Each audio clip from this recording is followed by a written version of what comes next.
વિદ્યાર્થી મિત્રો, આજે આપણે આ લેક્ચરની અંદર ભારતના ગવર્નરો અને બંગાળના ગવર્નરો તેમજ ગવર્નર જનરલો વિશે આપણે વાત કરીશું. તો કે બંગાળ છે એનો પ્રથમ ગવર્નર જનરલ આપણે કહીએ તો કે વોરન હેસ્ટિંગ હતો. બંગાળ છે એનો ગવર્નર જનરલ કોણ હતું? તો કે વોરન હેસ્ટિંગ. જ્યારે બંગાળ છે એનો પ્રથમ ગવર્નર આપણે કહીએ તો કે રોબર્ટ ક્લાઇવ હતો. પ્રથમ ગવર્નર તો કે રોબર્ટ ક્લાઇવ અને પ્રથમ ગવર્નર જનરલ તો કે વોરન હેસ્ટિંગ.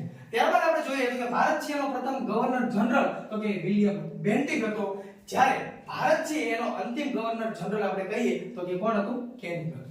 જ્યારે ભારત છે એનો પ્રથમ આપણે વાઇસરોય કહીએ તો કે પ્રથમ વાઇસરોય એ પણ કેનિંગ હતો. ત્યારબાદ જોઈએ તો કે આપણો જે દેશ આઝાદ થયો તો કે સ્વતંત્ર ભારતના પ્રથમ ગવર્નર જનરલ આપણે કહીએ તો કે લોર્ડ માઉન્ટબેટન હતા. અને આ લોર્ડ માઉન્ટબેટન છે એને જ આપણે જે વડાપ્રધાન સૌપ્રથમ જે જવાહરલાલ નહેરુ હતા એને વડાપ્રધાન તરીકે શપથ લેવડાવ્યા હતા. ત્યારબાદ સ્વતંત્ર ભારત છે એનો અંતિમ અને એ પાછા ભારતીય ગવર્નર તો કે એ રાજગોપાલાચારી હતા.